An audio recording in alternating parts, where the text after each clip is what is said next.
अध्याय 1191। लेकिन जल्द ही अर्जुन ने एक अजीब दृश्य देखा। ये जनरल उसके प्रति बहुत उत्साही था, लेकिन अन्य सैनिक उससे बहुत घृणा करते थे। सावधानीपूर्वक पूछताछ के बाद ही उसे पता चला कि स्काइफायर द्वीप की रक्षा करने वाले सेनापति स्वर्गीय युआन क्षेत्र के केवल 5वें स्तर पर थे। इसके अलावा वे द्वीप पर ही मर गए थे और उनकी केवल आधी लाशें ही मिली थीं। डोंगलिंग सेना को एहसास हुआ कि स्थिति गंभीर थी, इसलिए उन्होंने फॉर्चून फर्स्ट ले के इस युवा मास्टर जनरल को भेजा। वह नया था और अर्जुन भी नया था। स्वाभाविक रूप से दोनों पक्षों के बीच आसानी से गर्मजोशी आ सकती थी। हालांकि जिन सैनिकों ने युद्ध का अनुभव किया था वे अर्जुन के राज्य का तिरस्कार करते थे। किसी ने भी अर्जुन का अभिवादन नहीं किया और किसी ने उसकी ओर नहीं देखा। जनरल ने तुरंत अर्जुन को शिविर में लाया और तंबू में ड्रिल किया। मेरा नाम वू जुन है, तुम कोई सिपाही नहीं हो, मुझे बस बड़ा भाई वू कहो। जनरल ने अर्जुन के कंधे पर थपथपाया और कहा, युवा और होनहार, लगता है मेरा छोटा भाई अभी 30 साल का ही है, लेकिन वह पहले से ही स्वर्ग के 9वें स्तर पर है।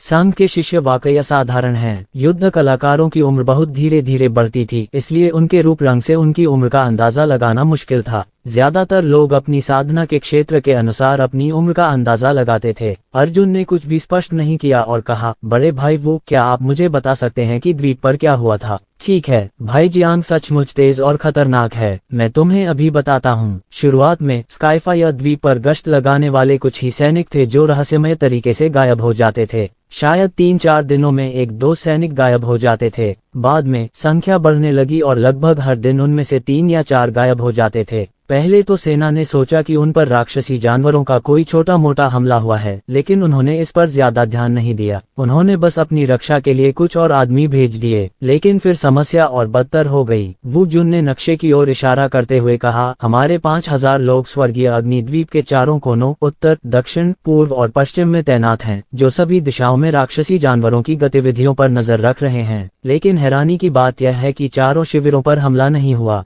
मारे गए सभी लोग द्वीप पर गश्त कर रहे गश्ती दल के सदस्य थे। हमें संदेह है कि द्वीप के मुख्य क्षेत्र में शक्तिशाली राक्षसी जानवर घूम रहे हैं, इसलिए हमने जांच के लिए और लोगों को भेजा। हालांकि जो लोग अंदर गए थे उनमें से कोई भी जीवित वापस नहीं लौट पाएगा। हमने कुछ स्वर्गीय मूल क्षेत्र और यहाँ तक कि प्रारंभिक स्वर्गीय स्काय क्षेत्र के विशेषज्ञों को भी भेजना शुरू कर दिया है, लेकिन वे कभी वापस नहीं आएंगे। उस समय हम अभी भी यही सोच रहे थे कि यह कोई राक्षसी जानवर है जो परेशानी पैदा कर रहा है, लेकिन धीरे धीरे हमें पता चला कि चीजें इतनी सरल नहीं थीं। वू जुन ने नक्शे पर कई इलाकों की ओर इशारा किया। राक्षसी जानवरों में आमतौर पर इलाके की गहरी समझ होती है और वे आसानी से अपने इलाके से बाहर नहीं निकलते। हालांकि जिस जगह हम पर हमला हुआ वह अलग अलग इलाकों में फैला हुआ है। इससे पता चलता है कि यह पूरी संभावना है कि यह हमला इंसानों द्वारा किया गया हो। अर्जुन ने सिर हिलाने से पहले एक पल सोचा, हमारे संघ द्वारा भेजे गए लोग कहाँ हैं? वू जुन ने कहा, वे भी अंदर गए, लेकिन नतीजा वही रहा, कोई भी बाहर नहीं आया। हालांकि इस बार कुछ अलग हुआ है। रहस्यमय दुश्मन ने हमला करना शुरू कर दिया है। कैंप ईस्ट और कैंप वेस्ट पर घात लगाकर हमला किया गया है।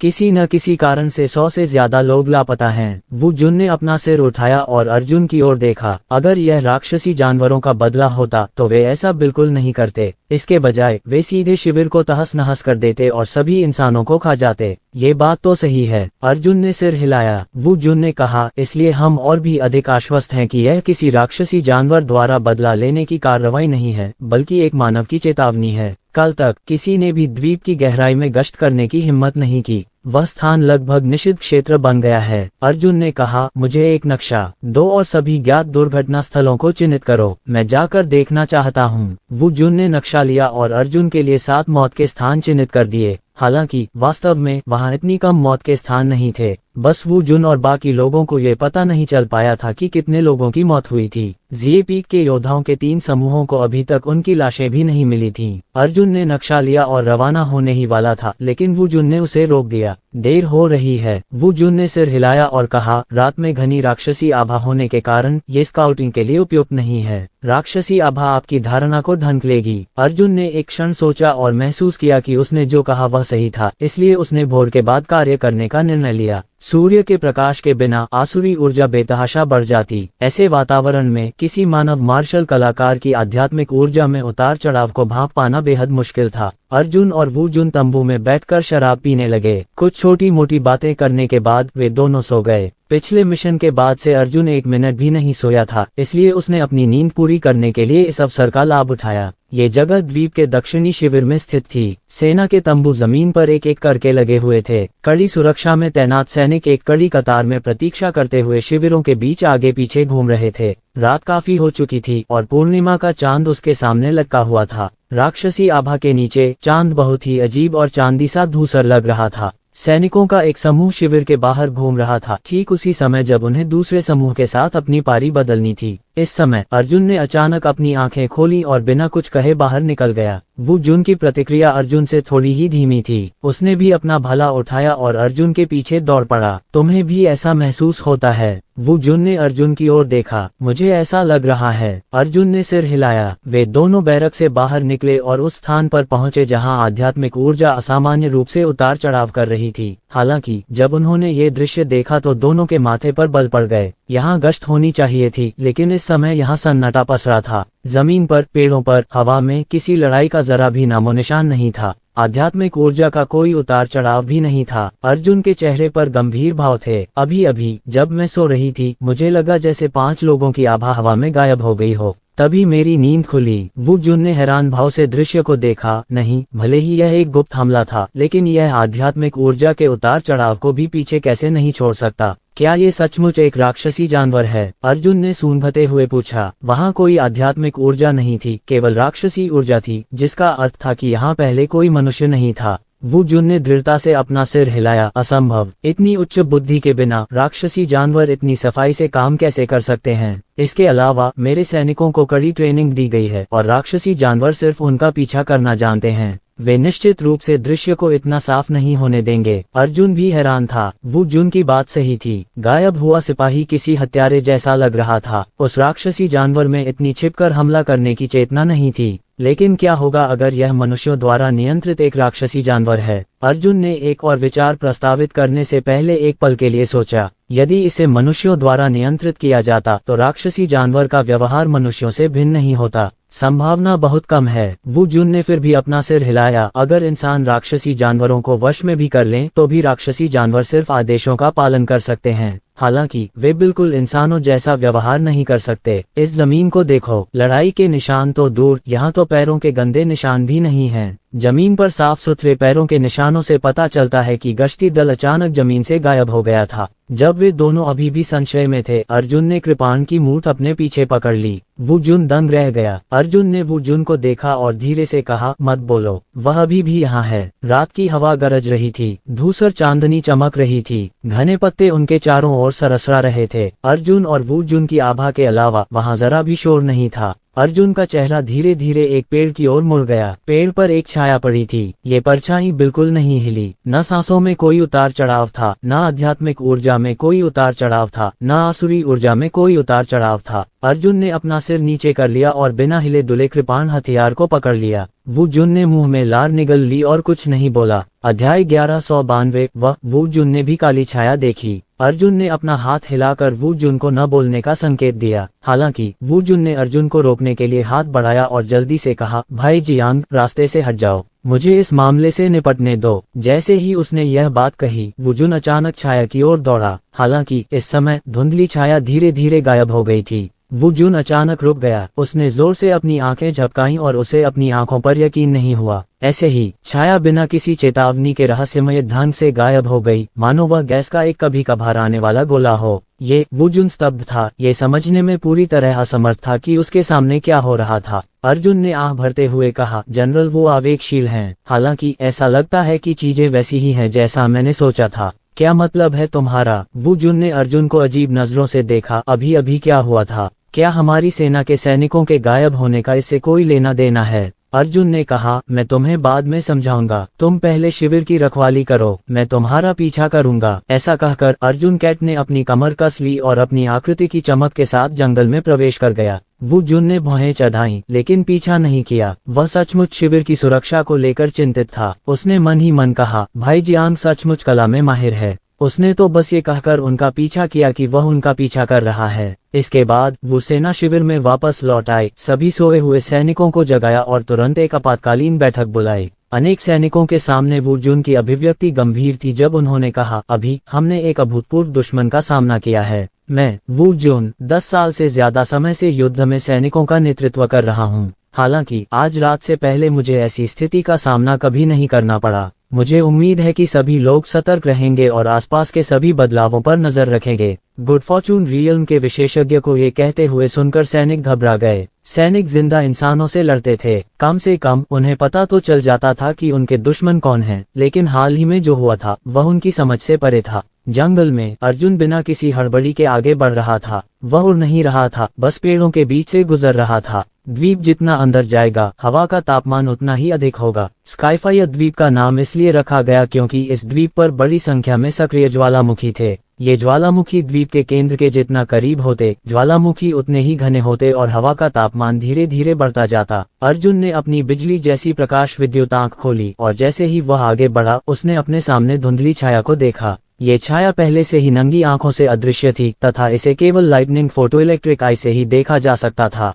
हालांकि अर्जुन का मूड बहुत खराब था। उसे एहसास हुआ कि वह लापरवाह था। उसके सामने खड़ी परछाई को जैसे एहसास हो गया था कि अर्जुन उसका पीछा कर रहा है। धीरे धीरे परछाई हवा में लटक गई और हिलना बंद हो गया। अर्जुन भी रुक गया और आसमान में छाया को घूरने लगा। छाया थोड़ी हिली, मानो उसे इस बात पर आश्चर्य हो कि कोई उसका अस्तित्व देख सकता है। अर्जुन ने उसके कंधे को गले लगाया और आसपास का नजारा देखा। फिर उसने परछाई की तरफ देखा और कहा, बाहर आओ, मुझे पता है कि तुम प्रतिभा जागरण का प्रयोग कर रहे हो। अचानक छाया तेजी से अर्जुन की ओर झपटी। अर्जुन ने अपना शरीर थोड़ा झुकाया और दाहिने हाथ में चाकू थामे तेजी से उस साए के पास से गुजरा और तलवार वाली साया अंधेरी रात में चमक उठी। छाया तुरंत दो भागों में विभाजित हो गई और जब वह जमीन पर गिरी तो वह एक भेड़िया राक्षस में बदल गई, जिसकी कमर कट गई। दोनों भेड़िया राक्षसों को देखते हुए अर्जुन ने एक लंबी आह भरी और कहा, मैं लापरवाह था, मैं वास्तव में लापरवाह था। हम सभी अवचेतन रूप से सोचते थे कि स्वर्गीय गहन संप्रदाय के मार्शल कलाकार प्रतिभा के जागरण का अभ्यास करते हैं, लेकिन हमने सबसे महत्वपूर्ण बात को नजरअंदाज कर दिया। प्रतिभा के इस जागरण के साथ राक्षस जानवर और राक्षस जातियां भी साधना कर सकती हैं। अर्जुन ने अपना सिर हिलाया, उसका दिल बहुत भारी था। हाँ, मनुष्य साधना में अपनी प्रतिभा जागृत करते हैं और उन्हें मूल गोलियों का उपयोग करने की आवश्यकता होती है। इसीलिए स्टार गिल्ड मार्शल कलाकारों के गायब होने की जांच कर रहा है। हालांकि एक बात तो सबने नजरअंदाज कर दी थी, अगर इस दुनिया के युवा राक्षसी जानवर या राक्षसी जातियां भी चुपचाप गायब हो जाएं, तो क्या होगा? फिर इस मामले के पीछे कौन भागेगा? शायद शुरू से ही गहन आकाश संप्रदाय न केवल युवा मानव योद्धाओं को पकड़ता रहा था, बल्कि वे राक्षसों को भी पकड़ते रहे थे। हालांकि स्टार गिल्ड, जिसमें वह भी शामिल था, को इसका एहसास नहीं हुआ। अर्जुन ने अपना सिर नीचे किया और सोचा, यदि राक्षसों को मूल गोलियों को परिष्कृत करने की विधि के अनुसार गोलियों में परिष्कृत किया जाए तो क्या उन्हें दानव मूल गोलियां कहा जा सकता है? क्या ये औषधीय गोली राक्षसों द्वारा खाई जा सकती है? साथ ही क्या यह उन्हें जागृत होने की अपनी जन्मजात क्षमता को उजागर करने की अनुमति दे सकती है? अर्जुन को अचानक स्टील महाद्वीप का ख्याल आया। जब वह टोंगतियान पर्वत श्रृंखला में था तो उसका सामना कई राक्षस जाति के लोगों से हुआ था। इसका मतलब ये था कि काले संप्रदाय का कल राक्षसों के साथ गठबंधन था। इसमें कोई आश्चर्य नहीं कि उन्हें ढूंढना इतना कठिन है। अर्जुन ने गहरी सांस ली और द्वीप की गहराई की ओर बढ़ता रहा। ये जगह राक्षसी ऊर्जा से भरी हुई थी। अगर कोई राक्षसी जानवर या राक्षस जाति अपनी जन्मजात प्रतिभा का इस्तेमाल करके जागृति प्राप्त करना चाहती तो इस द्वीप की राक्षसी ऊर्जा ही उसका सबसे अच्छा आवरण बन सकती थी। अर्जुन का दिल भारी होता जा रहा था। उसे शायद एहसास हो गया था कि प्रोफाउंड स्काई सेक्ट के पास पहले से ही एक शक्तिशाली राक्षसी पशु सेना होगी। इस मामले की तुरंत रिपोर्ट की जानी चाहिए। जैसे ही अर्जुन आगे बढ़ा, उसने 2 सिग्नलिंग ऑर्डर निकाले और अपनी खोज को सिग्नलिंग ऑर्डर में संग्रहित कर लिया। उसने उसे दक्षिणी क्षेत्र में फैंग जुवान के पास भेजा और उसे वापस स्वरपुत्र शिखर पर भेज दिया। स्काईफायर द्वीप का आकार एक सामान्य महाद्वीप के आकार का 1/3 था तथा ब्लू टाइड महाद्वीप के आकार का लगभग 10वां हिस्सा था। इसकी दूरी लगभग 100,000 किलोमीटर थी। अर्जुन के लिए ये दूरी कुछ भी नहीं थी। वह आसमान में उड़ गया और पूरी रफ्तार से उड़ने लगा। 1 घंटे से भी कम समय में उसने 30,000 मील की उड़ान भरी। ये स्थान पहले ही स्काईफायर द्वीप के मुख्य क्षेत्र के किनारे तक पहुंच चुका था। दूर का आकाश पहले से ही आग की लपटों से भरा हुआ था। आकाश और धरती के बीच सक्रिय ज्वालामुखी ऊंचे खड़े थे और लगातार मैग्मा निकल रहा था। हवा शुष्क और धधक रही थी। यह अग्नि गुणों की खेती के लिए एक प्राकृतिक भंडार था। अर्जुन ने सूंघा और हवा धुएं की गंध से भर गई। यह शायद यही है। उसकी आंखों में बिजली चमक उठी और उसने पाया कि हवा में तत्व सबसे अधिक सक्रिय थे। जन्मजात जागृति एक मार्शल कौशल था जो किसी मानव या दानव की जन्मजात प्रतिभा को एक पल में प्रस्फुटित होकर मौलिक रूप में परिवर्तित करने की अनुमति देता था। यदि कोई अग्नि विशेषता वाला मार्शल कलाकार जागृति सहज का उपयोग करता है तो उसके क्षेत्र में अग्नि तत्व अन्य क्षेत्रों की तुलना में बहुत अधिक सक्रिय होगा। उनके चारों ओर एक अजीबोगरीब जंगल था। ये पेड़ साल भर ज्वालामुखी के किनारे उगते रहते थे। उनके तने लाल और चमकदार थे और पेड़ों के तनों पर चमकीले पैटर्न उभरे हुए दिखाई देते थे। साधारण पेड़ पानी सोख लेते हैं, लेकिन यहाँ के पेड़ सचमुच मैग्मा सोख रहे थे। ये सचमुच अकल्पनीय था। इस अजीब जंगल में कुछ परछाइयां थीं। अर्जुन ने एक पल के लिए गौर किया। वह अपनी नंगी आंखों से उन परछाइयों को नहीं देख सकता था, लेकिन अपनी बिजली जैसी चमकती आंखों से वह उनका अस्तित्व खोज सकता था। इसके अलावा ये परछाइयां धीरे धीरे उसकी ओर आ रही थीं। 5वें स्वर्ग का स्काई स्टेज। अर्जुन ने चुपचाप अपना सिर हिलाया और कहा, स्काईफायर द्वीप के लिए ऐसा क्षेत्र अब कम नहीं है। अध्याय 1193। उन सायों ने अर्जुन को घेर लिया। उन्हें लगा कि अर्जुन को उनके अस्तित्व का पता नहीं चला और वे अर्जुन की गतिविधियों पर नजर रख रहे थे। अगर यह सिर्फ इस स्तर का राक्षसी जानवर है तो यह जी-पीक मार्शल आर्टिस्ट को मारने के लिए काफी नहीं होना चाहिए। अर्जुन ने कोई कदम नहीं उठाया। इसके बजाय उसने अपना सिर नीचे किया और सोचा। जी-पीक मार्शल चिकित्सकों का अंतिम बैच यहाँ आया था और उनका साधना क्षेत्र स्वर्ग स्क्राय का 9वां स्तर था। भले ही वे राक्षसी जानवर की जन्मजात प्रतिभा के जागरण को देखने में असमर्थ थे, फिर भी वे मारे नहीं जाएंगे यदि वे 5वें स्तर के स्वर्गीय स्काया राक्षसी जानवर द्वारा घात लगाए गए थे। दूसरे शब्दों में, यहाँ उच्च लोकों वाले शत्रु हैं। छायाएं निकट आती जा रही थीं, आक्रमण के लिए तैयार। अर्जुन ने अपनी दाहिनी तर्जनी उंगली को थोड़ा ऊपर उठाया और 10 मीटर लंबी एक स्वर्ग हिलाने वाली अंगूठी प्रकट हुई। उसने अपनी मंशा स्वर्ग हिलाने वाली अंगूठी पर केंद्रित की और फिर अचानक उसे बाहर फेंक दिया। जब स्वर्ग हिलाने वाली अंगूठी पहली छाया से टकराई तो वह तुरंत दूसरी छाया पर वापस लौट आए और फिर तीसरी छाया पर। Bang bang bang bang. इससे पहले कि छायाएं हमला कर पाती, वे भयानक स्वर्ग हिलाने वाली अंगूठी से टकरा गए और विस्फोट हो गया। अर्जुन को ये स्वीकार करना पड़ा कि गुवान शियाओ वास्तव में एक युद्ध प्रतिभावान व्यक्ति था। ये चाल अर्जुन ने गुवान शियाओ से सीखी थी। अगर उसने एक बार इसका इस्तेमाल न किया होता तो अर्जुन आसानी से स्वर्ग हिलाने वाली अंगूठी के इस्तेमाल के बारे में नहीं सोच पाती। दुश्मन के शरीर को ढाल के रूप में उपयोग करके हेवन शेकिंग रिंग को दुश्मन के शरीर पर आगे पीछे चलाने की अनुमति देकर सबसे कुशल समूह हमला किया जा सकता है। हर बार दुश्मन पर हमला करने के बाद वापस उछलकर स्वर्ग हिलाने वाली अंगूठी छोड़ने के बजाय ये दक्षता की एक बड़ी बर्बादी होगी। स्वर्ग हिलाने वाली अंगूठी के प्रभाव से एक सांस से भी कम समय में 70 या 80 छायाएं नष्ट हो गईं। इस समय हवा से तालियों की गड़गड़ाहट गूंज उठी। पा हवा में एक धुंधली छाया मानव आकृति में बदल गई। अद्भुत अद्भुत। वह व्यक्ति हवा में खड़ा होकर मुस्कुराया और अर्जुन की ओर देखा। उसने कहा, मैंने कभी नहीं सोचा था कि तुम्हारा नन्हा हेवन स्काई लेवल 9 का मार्शल आर्टिस्ट सचमुच इतनी शक्तिशाली युद्ध शक्ति रखता होगा। अर्जुन ने उस आदमी को देखा और भौहें चढ़ाते हुए कहा, यहाँ की स्थिति तुम्हारे जैसे राक्षस के कारण है। वह आदमी सचमुच एक राक्षस था और उसके शरीर से एक बहुत ही घनी राक्षसी आभा निकल रही थी। उसका राज्य लगभग द्वितीय भाग्य अवस्था के अंतिम चरण से लेकर तृतीय भाग्य अवस्था तक था। राक्षस पुरुष हंसा और बोला, हाँ, लेकिन ये हमारी राक्षस जाति का मामला है। एक मनुष्य होकर तुम्हें इसमें हस्तक्षेप क्यों करना चाहिए? तुमसे पहले भी कई लोग मेरे इलाके में घुस आए थे। मैंने उन्हें कड़ी चेतावनी दी थी, लेकिन तुम तो सबक सीखना ही नहीं जानते, है ना? अर्जुन ने उसके कंधों को गले लगाया और स्वर्ग हिलाने वाली अंगूठी उसके सिर के ऊपर तैरने लगी। उसने कहा, तुम्हारी राक्षस जाति का हम इंसानों से कोई लेना देना नहीं है, लेकिन तुम्हें मानव सैन्य शिविर पर छिपकर हमला नहीं करना चाहिए। हालांकि यह अच्छी बात है कि तुम खुद को दिखाने के लिए पहल करने को तैयार हो। तुम्हें मारने के बाद मेरा मिशन पूरा हो जाएगा। मुझे मार डालोगे? दानवों का समूह जोर से हंसा। तुम सचमुच पागलपन की बात कर रहे हो। तुम एक छोटे से 9वें चरण के स्वर्गीय स्काय मानव, असल में मुझे एक विशेषज्ञ जो सौभाग्य के 3रे चरण के करीब है, मारने की धमकी दे रहे हो। तुम सचमुच जीने से थक गए हो। ठीक है, चूंकि तुम एक के बाद एक मरने आए हो, मैं तुम्हारी इच्छा पूरी करूंगा। जैसे ही उसने यह बात कही, राक्षस आदमी ने अपना दाहिना हाथ ऊपर उठाया और राक्षसी ऊर्जा से भरा एक लंबा भाला निकाला और उसे अर्जुन की ओर जोर से फेंक दिया। अर्जुन ने अपनी तर्जनी उंगली हिलाई और स्वर्ग हिलाने वाली अंगूठी तुरंत आगे बढ़ी और भाले से टकरा गई। एक जोरदार विस्फोट के साथ भाला हवा में फट गया और स्वर्ग हिलाने वाली अंगूठी वापस उछल गई। यद्यपि इस दानव पुरुष ने कभी भी उड़ते हुए ड्रैगन संप्रदाय के उच्च स्तरीय मार्शल कौशल की खेती नहीं की थी, फिर भी उसका क्षेत्र लॉन्ग जिंगयुन से भी अधिक ऊंचा था। ये पहली बार था जब दोनों टीमें आपस में भिड़ी थीं और दोनों टीमें वास्तव में बराबरी पर थीं। बहुत ताकतवर। अर्जुन थोड़ा हैरान हुआ। इस राक्षस पुरुष की ताकत ज्यादातर स्वर्ग पुत्र शिखर मार्शल कलाकारों के औसत स्तर से कहीं ज्यादा थी। राक्षस पुरुष भी काफी हैरान था। उसने अर्जुन को हिचकिचाते हुए देखा। ऐसा कैसे हो सकता है? हमारी ताकत में अंतर की तो बात ही छोड़िए, हमारे साम्राज्यों का अंतर ही तुम्हें काफी हद तक दबाने के लिए काफी है। अर्जुन ने कहा, क्षेत्र दमन, यह मुझ पर काम नहीं करेगा। राक्षस पुरुष ने दांत पीसते हुए दहाड़ा, घमंडी। उसकी बाहें कांप उठी और एक अजीब सा काला हड्डी का भला प्रकट हुआ। उसने उसे अपने हाथ में पकड़ा और दोनों हाथों से अर्जुन पर नजदीकी से हमला बोल दिया।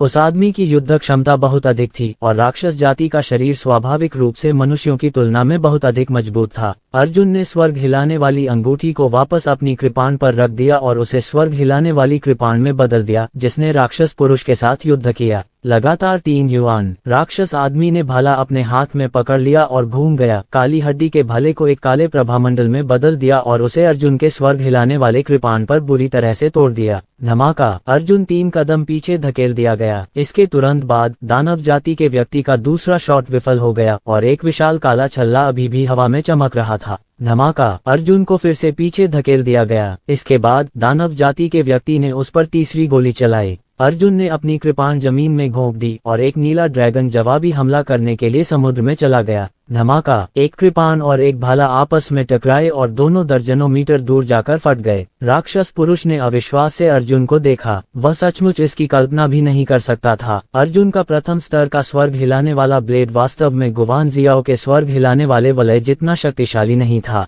ऐसा इसलिए था क्योंकि अर्जुन का साधना स्तर बहुत कम था। इस तथ्य को जोड़ते हुए कि राक्षस जाति के मनुष्य का शरीर मानव की तुलना में अधिक मजबूत था, उसका स्वर्गीय गुड फॉर्चून द्वितीय श्रेणी का शरीर पहले से ही मानव गुड फॉर्चून तृतीय श्रेणी के मार्शल कलाकार की ताकत के बराबर था। लेकिन अर्जुन के पास न केवल स्वर्ग हिलाने वाली कृपाण थी, बल्कि उसके पास 3 भागों वाला ड्रैगन शरीर भी था। इस प्रकार यद्यपि दोनों पक्षों के बीच अंतर बहुत बड़ा था, अर्जुन ने उन्हें समान स्तर पर ला दिया था। सौभाग्य से मैं यहाँ हूँ। अर्जुन ने सिर हिलाया। अगर यह वास्तव में जीएपी के 5 good fortune first layer martial artist होते तो भी उनकी मृत्यु व्यर्थ होती। छोटे कमीने, मैं आज तुम्हें मार डालूंगा। इंसानों को बेइज्जत करने का तुम्हारा हुनर बहुत अच्छा है। अर्जुन ने उसकी गर्दन मरोड़ते हुए कहा, लेकिन अब मुझे तुमसे उलझने में कोई दिलचस्पी नहीं है। मुझे मौत के घाट उतार दो। इसके साथ ही अर्जुन का शरीर कांप उठा और 9 क्यूई ड्रैगन उसके शरीर के चारों ओर लिपट गए। दोनों के बीच फिर से घमासान युद्ध हुआ। बहुत जल्दी पहले क्यू ड्रैगन ने अपनी क्यू जमा कर ली और चमकने लगा, जिससे अर्जुन का दूसरा आध्यात्मिक सागर बन गया। इसके तुरंत बाद 1 दर्जन से अधिक भयंकर लड़ाइयों के बाद दूसरे और तीसरे क्यूई ड्रैगन ने आकार ले लिया।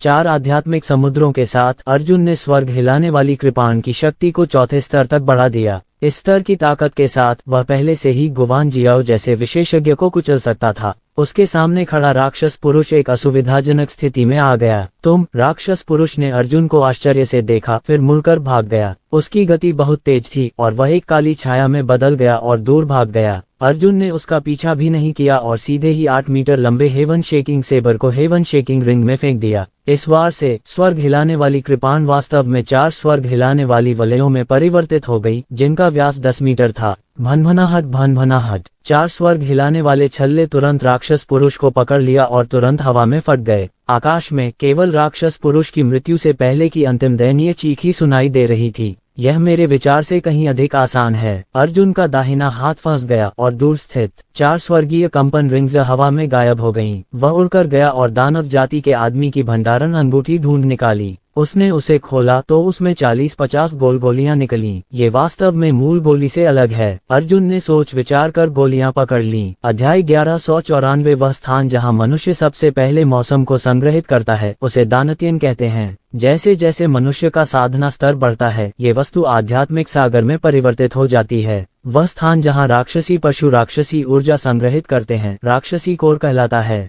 जब उनकी साधना का स्तर बढ़ता है तो वे राक्षसी सार में परिवर्तित हो जाते हैं। बेशक ये नाम मनुष्यों द्वारा दिया गया था। अर्जुन ने पहले भी ओरिजिन पिल्स देखी थीं। वह एक गोली से खेल रहा था और अपनी तेज नजर से उसे देख रहा था। इस गोली में प्रयुक्त सामग्री ओरिजिन पिल से बहुत भिन्न थी, लेकिन सिद्धांत समान था। लगता है कि गहन आकाश संप्रदाय सचमुच गुप्त रूप से एक राक्षस सेना का निर्माण कर रहा है। अर्जुन ने भौहें चढ़ाई। हमने हमेशा इस बात को नजरअंदाज किया है, लेकिन मुझे आश्चर्य है कि जुवानजोंग संप्रदाय ने कितनी राक्षस सेनाओं का विस्तार किया है। मुझे यकीन नहीं है, मुझे डर है कि इससे अंतहीन परेशानी पैदा होगी। स्टार गिल्ड ने स्वर्गीय गहन संप्रदाय की ताकत का अनुमान उसके मार्शल कलाकारों की संख्या और क्षेत्र के अनुसार लगाया, लेकिन सभी ने दानव जाति की इस बात को नजरअंदाज कर दिया। यदि स्वर्गीय गहन संप्रदाय का वास्तव में कोई दानव जाति का सहयोगी होता तो उनकी वास्तविक शक्ति स्टार गिल्ड द्वारा अनुमानित शक्ति से आधी या दोगुनी भी हो सकती थी। अर्जुन ने चारों ओर नजर घुमाई और बैरक की ओर वापस उड़ गया।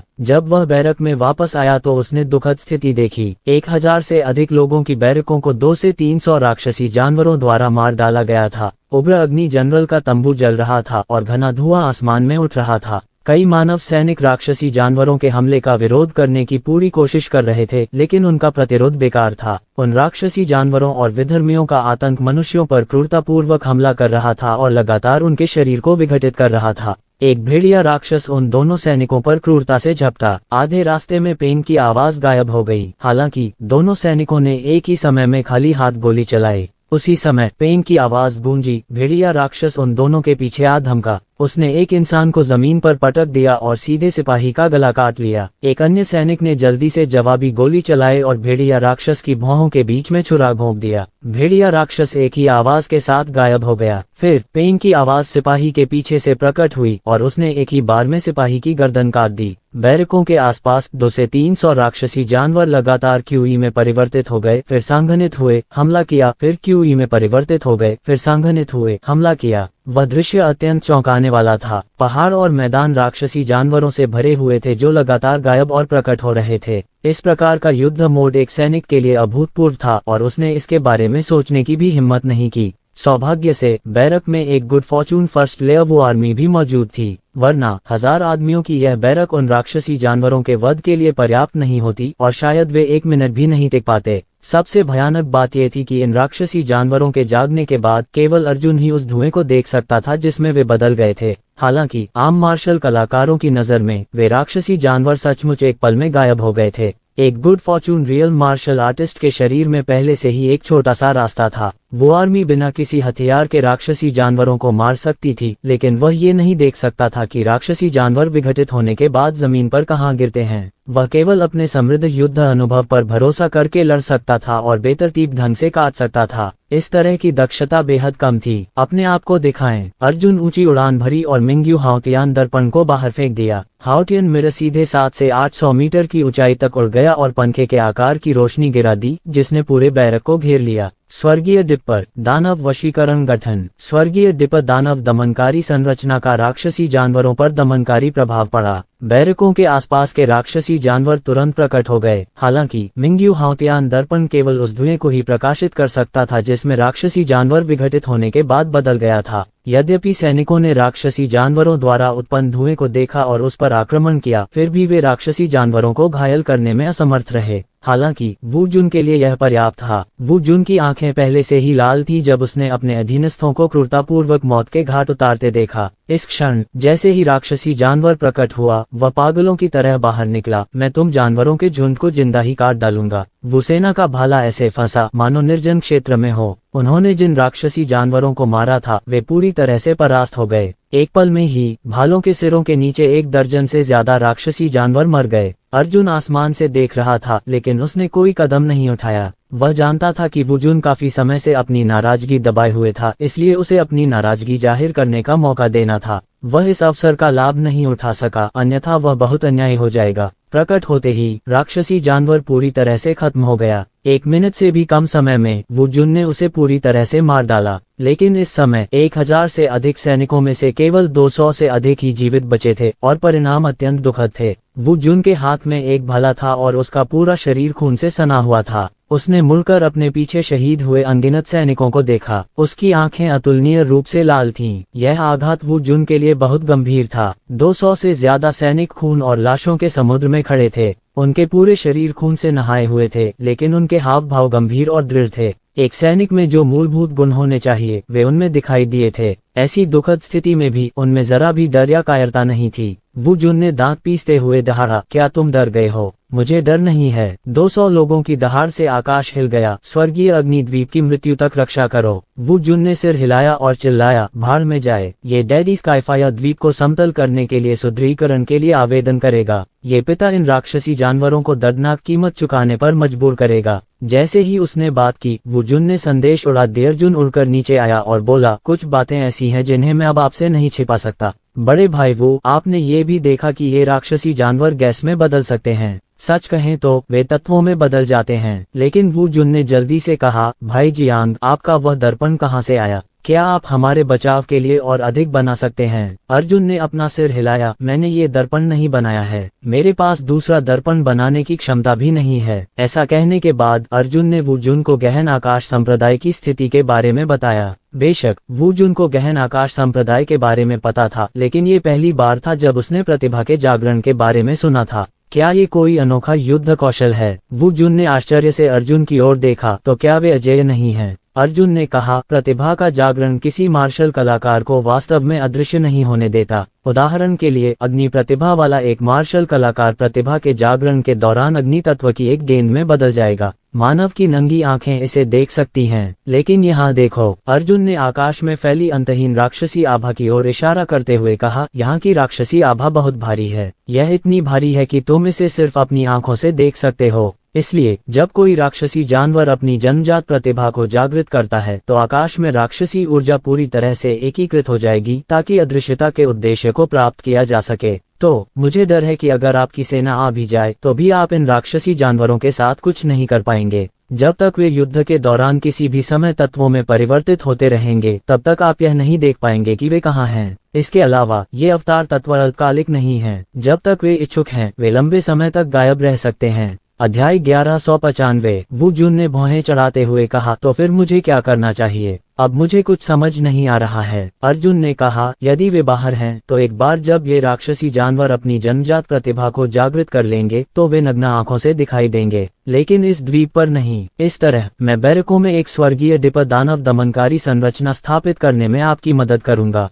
अगर कोई और राक्षसी जानवर अंदर आया, तो वे अपना असली रूप दिखा देंगे। जैसे ही उसने यह बात कही, अर्जुन ने तुरंत एक बड़े पैमाने पर स्वर्गीय डिप दानव दमन संरचना स्थापित की, जिसने पूरे बैरक को कवर किया। वू जुन ने कृतज्ञता पूर्वक कहा, भाई जियांग, मैं सचमुच आपका धन्यवाद करना नहीं जानता। सौभाग्य से आप यहाँ हैं, अन्यथा मुझे डर है कि हम सब नष्ट हो जाएंगे। अर्जुन ने वू जुन के कंधे पर थपथपाया और कहा, बड़े भाई वो, इतना विनम्र होने की कोई जरूरत नहीं है। आपको सैनिकों को शांत करना चाहिए और मृत भाइयों को दफनाना चाहिए। मैंने पहले ही उन राक्षसों को मार डाला है जिन्होंने इस द्वीप पर परेशानी पैदा की थी। उसके नियंत्रण के बिना स्वर्गीय अग्नि द्वीप पर कोई बड़ी समस्या नहीं होनी चाहिए। यहाँ एक फोजिंग मैनुअल है। इसमें दर्ज फोजिंग विधि इतालवी हथियारों को बनाने का सूत्र और फोजिंग विधि है। इस चीज को अपने सैन्य मुख्यालय वापस भेज दो और सैन्य कारीगरों से इरादे वाले हथियार बनवाओ। उस समय तुम इन राक्षसी जानवरों से निपटने में सक्षम होगे जो अपनी जन्मजात प्रतिभा को जगाने में सक्षम हैं।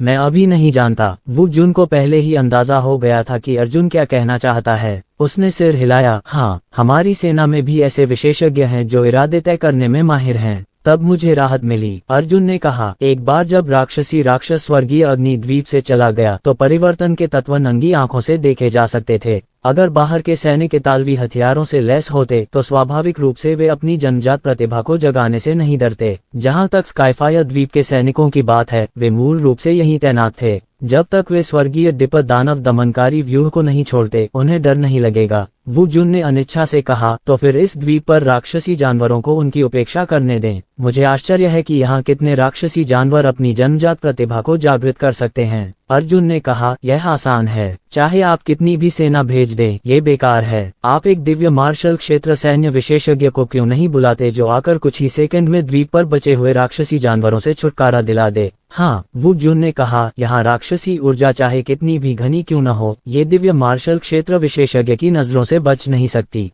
तो फिर धन्यवाद भाई जियांग, मैं आपकी दयालुता के लिए आपको धन्यवाद नहीं दूंगा। भविष्य में जब आप पूर्वी क्षेत्र में वापस आएंगे, तो चाहे आपको कोई भी समस्या आए, बस मेरा नाम वू जुन बता देना। मैं उन्हें हल करने में आपकी मदद कर सकता हूँ। मुझे विश्वास है कि तुम कर सकते हो। अर्जुन हंसा। ये वू जुन इतनी कम उम्र में ही भाग्य की पहली परत का विशेषज्ञ बन चुका था। एक बड़े कबीले के समर्थन के बिना वह निश्चित रूप से ऐसा नहीं कर पाता। जाहिर है ये व्यक्ति पूर्वी समाधि सागर क्षेत्र का एक महान व्यक्ति भी था। ठीक है, मुझे अभी भी गिल्ड को कुछ रिपोर्ट करना है, इसलिए मैं अब और नहीं रुकूंगा। बड़े भाई वो हमारा फिर से मिलना तय है। अर्जुन ने अपनी मुठियां और हाथ भींच लिए। फिर वह एक तेज रोशनी की किरण में बदल गया और आकाश में उड़ गया। वू जुन ने कड़वाहट से मुस्कुराते हुए कहा, तुम तेज हो, तुम बहुत तेज हो। ये बच्चा वास्तव में व्यस्त है। स्काईफायर द्वीप का हवाई अड्डा सैन्य छावनी में था। इसे पहले राक्षसी जानवरों ने नष्ट कर दिया था। अर्जुन केवल पूर्वी मकबरे महाद्वीप तक वापस उड़ सकता था और वहां टेलीपोर्टेशन सरणी का उपयोग कर सकता था।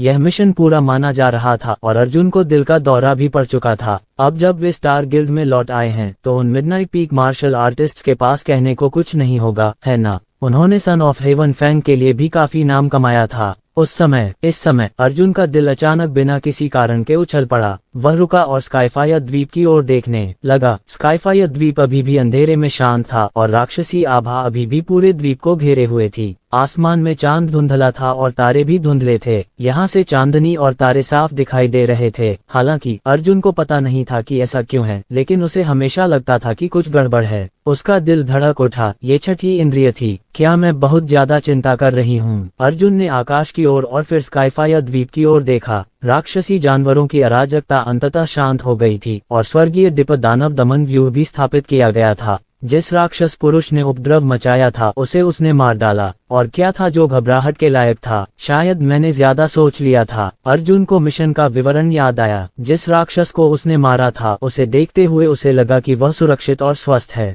तभी उसने अपनी यात्रा जारी रखी। यह मिशन वास्तव में बहुत आसान था। एक दुश्मन डोंगलिंग सेना पर घात लगाए बैठा था। दुश्मन को मार डालो, मिशन खत्म करो, बस इतना ही। हालांकि किसी कारण से अर्जुन स्काईफायर द्वीप से जितना दूर था, धड़कन की आवृत्ति उतनी ही अधिक थी। उसे हमेशा लगता था कि कुछ गड़बड़ है। इस अर्जुन दूसरी बार रुका और पीछे मुड़ा। स्वर्गीय अग्निद्वीप पहले ही बहुत दूर था, बस एक धुंधली सी रेखा दिखाई दे रही थी। आखिर क्या हो रहा है? उसने भौहें चढ़ाईं। इस तरह की अकारण धड़कन बहुत अनुचित है, लेकिन मैंने जीवन और मृत्यु के कष्टों का कई बार अनुभव किया है। मेरी छठी इंद्री पहले से ही बहुत सटीक है। कोई गलतफहमी नहीं होगी। वह भी अपने आप से बात कर ही रहा था कि उसने दूर से सैन्य जहाज आते देखे। डोंगलिंग सेना की कार्यकुशलता बहुत अधिक थी। स्वर्गीय अग्निद्वीप मूल रूप से राक्षसी जानवरों की अराजकता से बचाव के लिए एक अड्डा था। जैसे ही वू जुन का मदद का आदेश जारी हुआ, डोंगलिंग सेना ने बिना किसी देरी के उसे दबाने के लिए तुरंत भारी सेना भेज दी। ऐसा प्रतीत होता है कि पूर्वी मकबरे महाद्वीप पर पहले से ही एक सेना तैनात थी।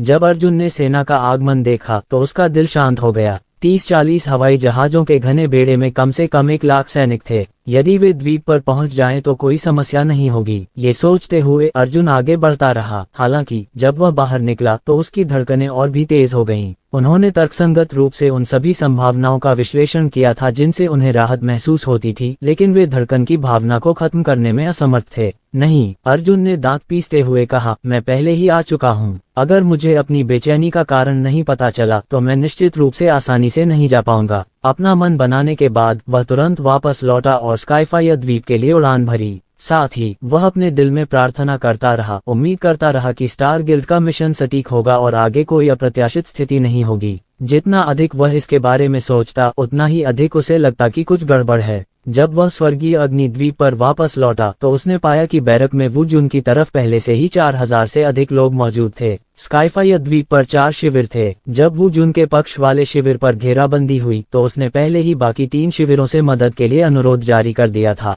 इस समय ऐसा लग रहा था कि अन्य 3 शिविरों के सैनिक पहले ही दौड़कर आ चुके थे। पूर्वी मकबरे महाद्वीप से उड़ता हुआ जहाज अभी अभी आया था। वह हवा में मंडरा रहा था। जैसे ही हवा में मौजूद बंदरगाह नष्ट हुआ, बड़ी संख्या में सैनिक आसमान से नीचे कूद पड़े। एक नजर में देखने पर पता चला कि वहां अर्जुन के अनुमान से भी अधिक लोग थे, संभवतः लगभग 120,000 से 30,000 लोग। बड़े भाई वू को सैन्य खुफिया जानकारी देने में व्यस्त होना चाहिए। मैं अब उन्हें परेशान नहीं करूंगा, मैं बस द्वीप पर जाकर देखूंगा। अर्जुन ने बिना उतरे सीधे द्वीप के केंद्र की ओर उड़ान भरने से पहले एक क्षण सोचा। हालांकि किसी कारण से अर्जुन जैसे जैसे मुख्य क्षेत्र के करीब पहुंचता गया, उसके दिल में बुरी भावना उतनी ही तीव्र होती गई। उसे ऐसा महसूस हुआ जैसे कोई जोड़ी आंखें उसे झांक रही हों। अर्जुन के लिए यह एहसास अभूतपूर्व था। वह बस अपने पैरों के तलवों से लेकर सिर के ऊपर तक एक ठंडी आभा महसूस कर सकता था। वह भौहें चढ़ाकर इधर उधर देखने लगा। वह उस व्यक्ति को ढूंढना चाहता था जो उस पर जासूसी कर रहा था, लेकिन चाहे उसने कितना भी खोजा, वह उस अजीब निगाह का स्रोत नहीं ढूंढ सका।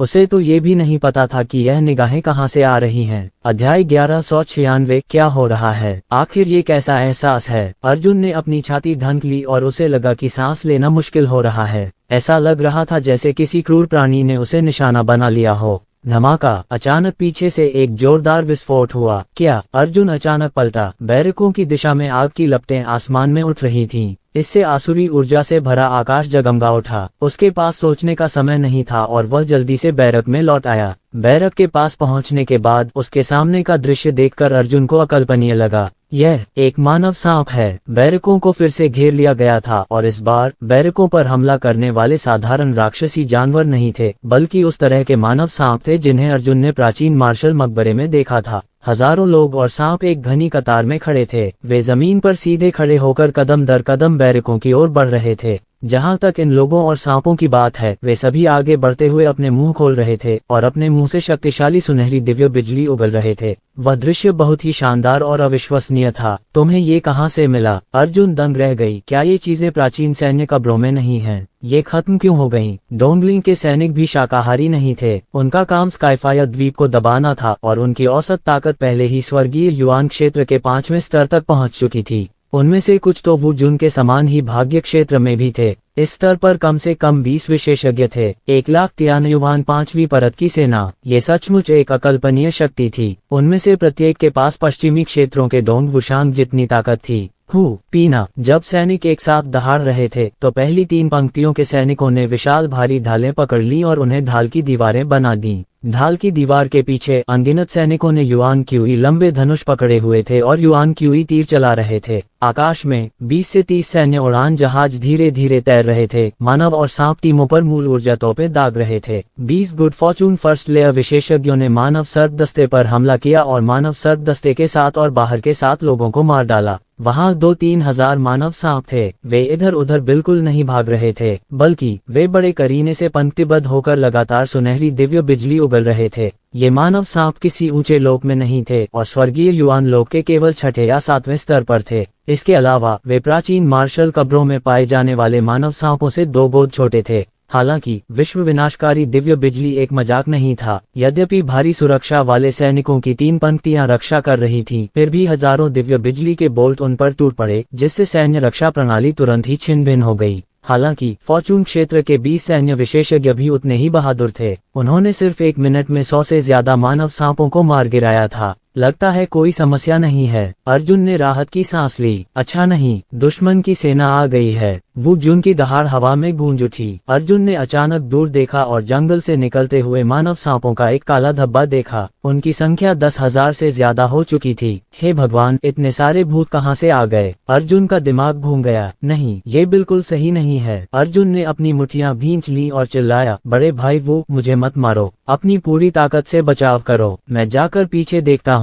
1 लाख से अधिक सैनिक मानव सांप की दिव्य बिजली के हमले का सामना करने में असमर्थ थे। 20 भाग्य योद्धाओं के पास उस जानलेवा सांप को मारने का समय नहीं था। अगर वे इसी तरह मारते रहे तो सभी मानव सांपों को मारने से पहले ही उनके पीछे के लाखों सैनिक दिव्य बिजली से पहले ही नष्ट हो जाएंगे। इस तरह का नुकसान डोंगलिंग सेना के लिए बिल्कुल असहनीय था। समझ गया भाई जियांग, जल्दी से वापस आओ। वू जून के पास अर्जुन के लौटने का कारण पूछने का समय ही नहीं था। वह तुरंत 19 good fortune first layer martial आर्टिस्टों के साथ बैरक में लौट आया और 20 आदमियों की ताकत से अपनी एस्ट्रल क्यूई से एक विशाल अवरोध को संघनित कर दिया। गड़गड़ाहट, गड़गड़ाहट। 10,000 से अधिक लोग और सांप सूक्ष्म क्यूई स्पिरिट बैरियर की ओर दिव्य बिजली छोड़ रहे थे। दिव्य बिजली के हमलों के प्रत्येक दौर में कुल मिलाकर हजारों बिजली के बोल्ट थे। 20 फॉर्चून क्षेत्र के विशेषज्ञ बाहर आने में असमर्थ थे। अगर वे सांपों को मारने के लिए बाहर आते तो शायद 3 सेकंड के भीतर ही 1 लाख से ज्यादा सैनिकों द्वारा उनका सफाया कर दिया जाता। ऐसे तात्कालिक दृश्य को देखकर वू जुन जैसे सौभाग्य क्षेत्र के विशेषज्ञों के दिलों में भी भय उत्पन्न हो गया। जल्दी करो, मदद मांगो, लेफ्टिनेंट जनरल शेनवू। वू जुन दहाड़ा। एक संदेश आकाश में उड़ गया। गड़गड़ाहट। सैकड़ों सुनहरे बिजली के बोल्ट हवा में फट गए। मैंने एक भूत देखा है। वुजुन का चेहरा एकदम से पीला पड़ गया। ये कैसे हो सकता है? जानवरों का वह समूह सचमुच किसी संदेशवाहक को रोकना जानता है। मानव और सांप की टीमों ने न केवल सेना पर हमला किया बल्कि उन्होंने अर्जुन पर भी हमला किया। आकाश में सैकड़ों सुनहरी बिजली अर्जुन की ओर चमक उठी। अर्जुन अब किसी भी सुनहरी दिव्य बिजली को अवशोषित करने के मूड में नहीं था। वह तीव्र प्रकाश की किरण में बदल गया और मानव सांप के पीछे की ओर उड़ गया। हालांकि उन मानव सांपों के पीछे द्वीप का केंद्र था, ज्वालामुखीय क्षेत्र जो ज्वालामुखियों से घना भरा हुआ था। वह हवा में तैरते हुए नीचे की ओर देखने लगा। वह कहाँ छिपा है? मैं वहां 3 बार गया हूँ पर दुश्मन के छिपने की जगह नहीं ढूंढ पाया। लेकिन यहाँ बहुत सारे लोग और सांप हैं। उन सभी का जंगल में छिपा रहना असंभव है, वरना। अचानक अर्जुन दंग रह गया। उसने ज्वालामुखी के गड्ढे को देखा और कहा, क्या ये हो सकता है? ज्वालामुखी। उसने अपने दांत पीस लिए और एक सक्रिय ज्वालामुखी पर हमला कर दिया। वह ज्वालामुखी के गड्ढे से उड़कर आया, मैग्मा में घुस गया और तेजी से उबलते मैग्मा में गोता लगा दिया। अपनी शारीरिक शक्ति और क्षेत्र के कारण वह मैग्मा की गर्मी से बिल्कुल भी नहीं डरता था। ये सही है, यह नीचे ही होगा। आम लोग कभी सोच भी नहीं सकते कि ज्वालामुखी में राक्षसी जानवर छिपे होंगे। ये ज्वालामुखी को छिपने के लिए सबसे अच्छी जगह बनाता है। स्काईफायर द्वीप पर हजारों ज्वालामुखी थे और उनकी संख्या भयावह कही जा सकती थी। इन ज्वालामुखियों के नीचे हजारों ज्वालामुखियों ने एक भूमिगत लावा बेल्ट को जोड़ा था जो सभी दिशाओं में फैला हुआ था। अर्जुन ज्वालामुखी में ड्रिल करने के बाद वह भूमिगत दुनिया में गिर गया। उसके सामने का दृश्य देखकर अर्जुन इतना स्तब्ध रह गया कि उसके रोंगटे खड़े हो गए। हर ज्वालामुखी लावा से भरा हुआ था। इससे पता चलता था कि अगर कोई भूमिगत लावा की दुनिया भी हो तो वह दुनिया आग की नदी जैसी दिखने वाली चीजों से भरी होगी। हालांकि वास्तव में इस भूमिगत दुनिया का आभास पूरे स्थान को नहीं भरता था, बल्कि बीच में लावा की एक नदी बह रही थी जिसके दोनों ओर सूखी नदियां थीं। लेकिन जिस चीज ने अर्जुन के सिर को सुन्न कर दिया वह थी नदी के किनारे की चीजें। सांप के अंडे। सांप के अंडों की इतनी अधिक संख्या एक नजर में नहीं देखी जा सकती थी। संपूर्ण भूमिगत दुनिया इस तरह की चीजों से भरी हुई थी। अर्जुन को ऐसा लगा जैसे उसका सिर फट जाएगा। वह तेजी से भूमिगत दुनिया में उड़ गया और उसने देखा कि उसके सामने, उसके पीछे दोनों तरफ सांप के अंडे थे। एक एक करके ये सांप के अंडे अभी भी इंसानी दिलों की तरह धड़क रहे थे, लयबद्ध रूप से हिल रहे थे। विशाल भूमिगत दुनिया सांप के अंडों से भरी हुई थी। एक मोटे अनुमान के अनुसार इनकी संख्या कम से कम 10 लाख होगी। धिक्कार है। अर्जुन ने दांत पीसते हुए कहा, आखिर हुआ क्या? इतने सारे सांप के अंडे कहाँ से आए? संयोगवश एक सांप का अंडा फट गया। सांप के अंडे के बलगम से एक मानव सांप निकला। मानव सांप केवल आधा मीटर लंबा था। अंडे के खोल से बाहर निकलने के बाद वह किनारे पर लेट गया और लावा पीने लगा। इसके तुरंत बाद मानव सांप और भी लंबा होता गया। 1 मिनट से भी कम समय में वह एक इंसान की ऊंचाई तक बढ़ गया। अर्जुन ये दृश्य देखकर हक्का बक्का रह गया। उसे समझ नहीं आ रहा था कि जो कुछ उसने अपने सामने देखा उसे कैसे बयान करे।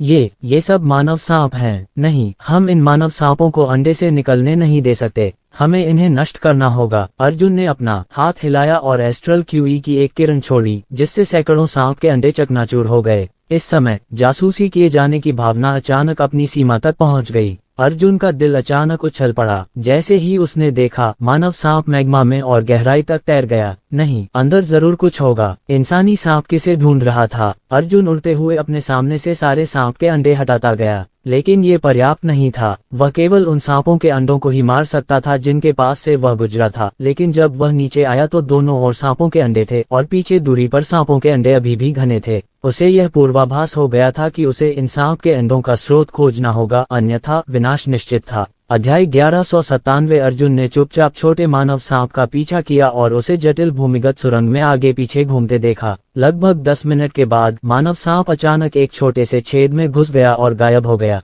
ये छोटी सी गुफा वास्तव में बहुत छोटी नहीं थी और ऐसा लग रहा था जैसे 2 लोग ऊपर से आ रहे हों। अर्जुन ने अंदर जाने से पहले एक पल सोचा, क्योंकि जब वह गुफा के प्रवेश द्वार पर था तो उसे महसूस हुआ कि जासूसी किए जाने की भावना अधिक से अधिक गंभीर होती जा रही थी। अंदर प्रवेश करने के बाद उसकी दृष्टि अचानक स्पष्ट हो गई और एक अतुलनीय रूप से विशाल भूमिगत दुनिया दिखाई दी। हालांकि उसके सामने का दृश्य देखकर अर्जुन को गहरा सदमा लगा। एक सांप, एक विशाल अजगर। इस भूमिगत दुनिया के बिल्कुल केंद्र में एक विशाल अजगर खड़ा था जो आकाश और पृथ्वी को भेद रहा था। अजगर की गर्दन के दोनों ओर मांसल पंखों की एक जोड़ी थी। ये देखने में कोबरा जैसा था, लेकिन इसके मांसल पंखों पर आंख जैसी आकृति नहीं थी, बल्कि इसकी असली आंख थी। उसके दोनों मांसल पंखों पर 3 बड़ी आंखें खड़ी थीं। उसके सिर के ऊपर की 2 आंखों को मिलाकर कुल 8 आंखें हो गईं। अजगर 300 मीटर से भी ज्यादा ऊंचाई पर खड़ा था। जब जमीन के नीचे की दुनिया में अचानक इतना ऊंचा अजगर दिखा तो उसके दृश्य बेहद चौंकाने वाले थे। इस अजगर का पूरा शरीर अनगिनत लोहे की जंजीरों से ढका हुआ था।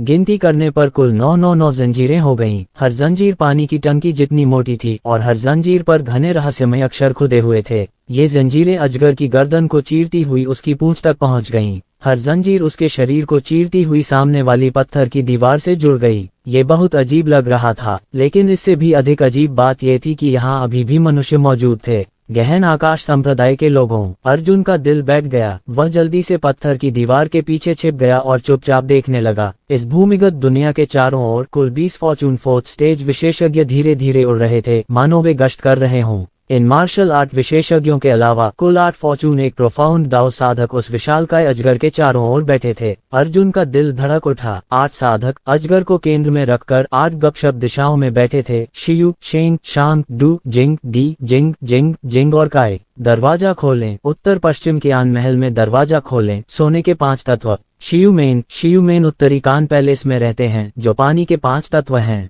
जीवन संप्रदाय उत्तर पूर्व फांगन पैलेस 5 आकार के पानी में स्थित है। चोट संप्रदाय डोनफेंग जेंगबोंग 5 तत्व लकड़ी में स्थित है। 8 साधकों के सिर के ऊपर जियांग अंटार्कटिका से परिचित कुछ तैर रहा था। यह एक पीला ताबीज था। ये हवा में तैर रहा था और ताबीज में कड़कती सुनहरी बिजली चमक रही थी। 8 साधक पालथी मारकर बैठे थे, अपनी गहन दाव तकनीकों का प्रदर्शन कर रहे थे, कुल 8 ताबीजों को नियंत्रित कर रहे थे तथा विशाल अजगर के शरीर में लगातार सुनहरी बिजली की शक्ति प्रवाहित कर रहे थे। विशालकाय अजगर को स्वर्णिम बिजली का आशीर्वाद मिलता रहा और उसका विशाल शरीर चमकता रहा। यह एक बड़ी मुहर थी। अर्जुन और भी हैरान हो गया। उसने प्राचीन दस्तावेजों में अजगर देखा था। प्राचीन काल से ही इसके कई अलग अलग नाम रहे हैं। यह अजगर प्राचीन काल में दिखाई दिया। इसका नाम कई है। सबसे व्यापक रूप से प्रसारित 8 आंखों वाला स्वर्ग निगलने वाला अजगर, बिजली को नियंत्रित करने वाला, स्वर्ग हिलाने वाला सांप है। अलग अलग समय पर उनकी शक्ति के कारण अलग अलग नाम। 8 आंखों वाला स्वर्ग निगलने वाला अजगर प्राचीन काल के सर्प दानव का पूर्वज था और सर्प जाति के सबसे प्राचीन शाही कुलों में से एक भी था।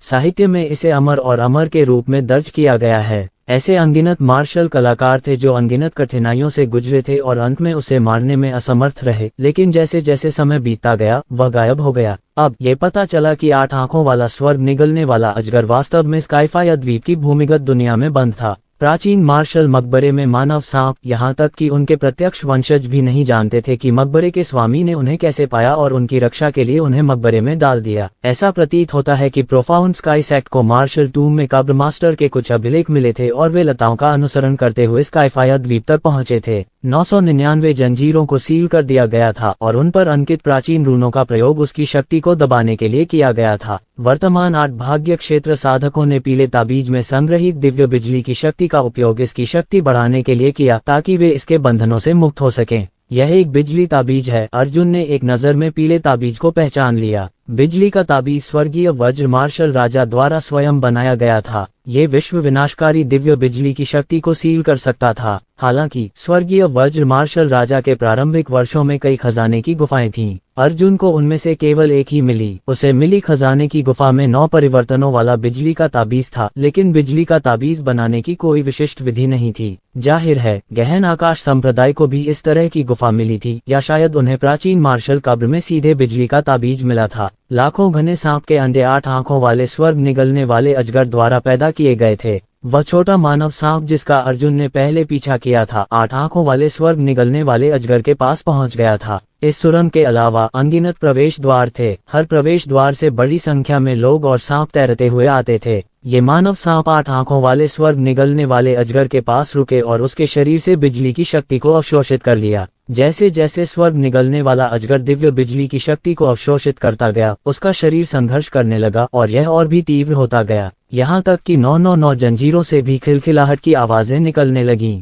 पेंग, एक तीखी आवाज ने अर्जुन को सदमे से बाहर निकाला। एक श्रृंखला टूट गई। अच्छा नहीं है, अर्जुन ने मन ही मन सोचा। अगर यह स्वर्ग निगलने वाला अजगर छोड़ दिया गया तो क्या ये देश और लोगों के लिए एक प्राकृतिक आपदा जैसी आपदा नहीं होगी? कौन है भाई? घटनास्थल से एक धमाकेदार चीख सुनाई दी। 20 fortune fourth stage martial artist एक साथ अर्जुन के क्षेत्र की ओर देखने लगे। अर्जुन के अचानक भावनात्मक उतार चढ़ाव के कारण उसने अपनी स्थिति उजागर कर दी। यह मिशन विवरण में दिए गए विवरण और कठिनाई से कहीं आगे निकल गया। सभी ने सोचा कि स्वर्गीय अग्निद्वीप पर जो कुछ हो रहा था वह महज एक आकस्मिक हमला था और संघ को केवल ये संदेह था कि स्वर्गीय गहन संप्रदाय स्वर्गीय अग्निद्वीप पर परेशानी पैदा कर रहा था। हालांकि वास्तव में यहाँ एक अज्ञात षड्यंत्र चल रहा था। किसने सोचा होगा कि स्काईफायर द्वीप की भूमिगत दुनिया में ऐसा चौंकाने वाला दृश्य घटित हो रहा है। इस समय अर्जुन को लगा कि उस पर जासूसी की जा रही है, इतनी तीव्र कि उसका लगभग दम घुट गया। उसने अचानक जासूस की दिशा में देखा और वह वही निकला।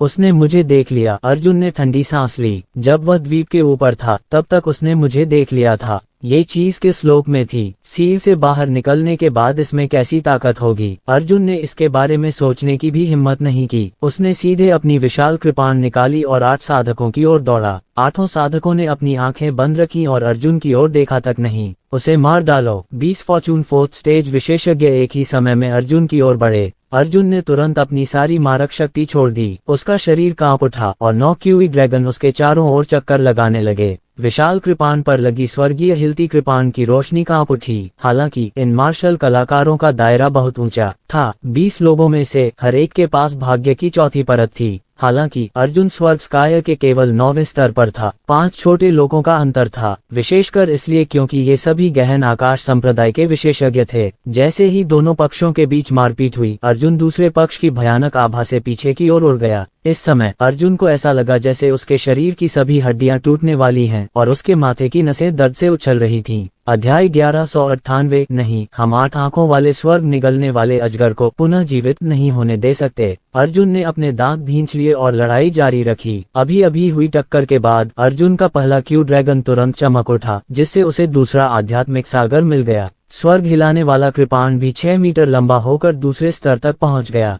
20 मार्शल कलाकारों ने अर्जुन को एक घेरे में घेर लिया और उसकी ओर भारी मात्रा में डिपर स्वॉर्ड क्यूई छोड़ी। सैकड़ों फॉर्च्यून चौथे चरण डिपर क्यूई तलवार प्रकाश। भले ही अर्जुन में महान क्षमता हो, वह निश्चित रूप से इसका सामना करने में सक्षम नहीं होगा। हालांकि इस क्षण वह शांत हो गया और उसने देखा कि उसका क्रोध उसके आध्यात्मिक सागर में डूब गया है। उसने जल्दी से अपने दोनों हाथों से वृत्त बनाए। यिन और यांग बेकार हैं। 8 त्रिग्राम संरचना का एक विशाल आरेख दिखाई दिया। चूंकि हमले अलग अलग दिशाओं से आए थे और 8 त्रिग्राम संरचना आरेख केवल अर्जुन के खिलाफ बचाव कर सकता था, इसलिए उसने तुरंत खुद को शून्य में छिपा लिया। जहां तक बड़ी संख्या में आतंकवादी हमलों का सवाल है, वे सभी 8 त्रिग्राम संरचना आरेख द्वारा अवशोषित कर लिए गए थे। प्रभावी। अर्जुन का दिल धड़क उठा। यिन यांग एक महान क्षेत्र से शक्तिशाली हमले को अवशोषित करने में असमर्थ था, लेकिन ये प्रतिबंध तब लगाया गया जब अर्जुन मूल क्षेत्र में वापस लौट आया। उदाहरण के लिए अर्जुन, जो मूल वापसी के 5वें स्तर पर था, अधिकतम 5वें स्तर के स्वर्ग मूल मार्शल के मूल क्यूई को अवशोषित कर सकता था। हालांकि जब अर्जुन स्वर्ग स्क्राय क्षेत्र में पहुंचा तो 8 त्रिग्राम फॉर्मेशन आरेख द्वारा अवशोषित हमले की सीमा लगातार कम हो जाएगी। अर्जुन ने अभी आशावादी होना शुरू ही किया था, लेकिन वास्तविकता ने उसकी दृष्टि को चकनाचूर कर दिया था। अंत में 8 त्रिग्राम संरचना आरेख अभी भी टिक नहीं पाया। इसने good fortune 4th grade martial artists के कई हमलों को झेल लिया था। 1 सेकंड से भी कम समय तक टिके रहने के बाद पूरा संरचना आरेख पहले से ही अवर्णनीय रूप से चमकीला हो गया था और पेन की आवाज और भी बिखर गई थी। उसी समय अर्जुन भी शून्य से बाहर कूद गया। टूटे हुए 8 त्रिग्राम संरचना आरेख से अनगिनत दिव्य आभाएं रिसकर बाहर आ गईं, जिससे अर्जुन की 9 शुद्धता ब्रह्मांड तकनीक पूरी हो गई। इस बार अर्जुन के 9 क्यूई ड्रैगन 4 क्यूई ड्रैगन से भर गए। कुल 5 क्यूई ड्रैगन भरे गए थे। अर्जुन की कृपाण पर लगी स्वर्गीय कंपकंपी वाली कृपाण की रोशनी तुरंत 6ठे स्तर तक पहुंच गई। वह 10 मीटर ऊंची थी। फिर से हमला। 20 मार्शल कलाकार एक पल के लिए स्तब्ध रह गए, लेकिन वे रुके नहीं। अर्जुन केवल दूसरी बार ही अपनी यिन यांग अक्षमता को मुक्त कर सका, जबकि वह एक बार फिर शून्य में चला गया। ये यिन यांग अक्षमता दिन में केवल 3 बार ही जारी की जा सकती थी। इसी प्रकार जैसे ही 8 त्रिग्राम फॉर्मेशन आरेख को चार्ज किया गया, अर्जुन शून्य से बाहर कूद गया और लीक हुए एस्ट्रल क्यूई को अवशोषित कर लिया। एक पल में सभी 9 क्यूई ड्रैगन भर गए। 10 आध्यात्मिक समुद्र। उन्होंने स्वर्ग कंपाने वाली कृपाण को महासिद्धि चरण के 10वें स्तर तक उठाया, जो कुल 14 मीटर लंबा था। धमाका। अर्जुन के शरीर से एक अत्याचारी आभा फूट पड़ी। 20 मार्शल कलाकार हैरान और स्तब्ध थे। इस लड़के की ताकत कई गुना बढ़ गई है। ज्वाला स्वर्ग हिलती कृपाण पहले से ही आश्चर्यजनक रूप से चमकीली थी। अर्जुन के हाथ में यह एक छोटे कृपाण के आकार के सूरज की तरह लग रही थी। ये पहली बार था जब स्वर्ग को हिला देने वाला कृपाण अपने पूर्ण रूप में इस दुनिया में उतरा था। यहाँ तक कि उड़ते हुए ड्रैगन संप्रदाय के संप्रदाय गुरु ने भी ऐसी उपलब्धि कभी हासिल नहीं की थी। हमला करो! मार्शल कलाकार फिर से दहाड़े। डिप्पर क्यूई की एक घनी मात्रा सभी दिशाओं से अर्जुन की ओर फट पड़ी। अर्जुन ने यिन यांग तकनीक का इस्तेमाल पहले और बाद में 2 बार किया था, लेकिन दोनों बार नाकामी ही हाथ लगी थी। उसने सोचा कि इस बार भी मामला वैसा ही है। उसने तुरंत कृपाण को अपनी कमर में घुसेड़ लिया। उसने अपने दाहिने हाथ से कृपाण की मूठ को कसकर पकड़ लिया और चिल्लाया, थंडर ड्रैगन, कृपाण निकालो और वार करो। एक विशाल नीला ड्रैगन प्रेत अचानक उसके ऊपर प्रकट हुआ। स्वूश! उसने अपनी कृपाण निकाली और वार किया। पूर्णिमा की एक बड़ी कृपाण रोशनी निकली। कृपाण की रोशनी का सामना 20 मार्शल कलाकारों की आभा से हुआ था और दोनों पक्ष वास्तव में एक दूसरे के खिलाफ मुकाबला करने में असमर्थ थे।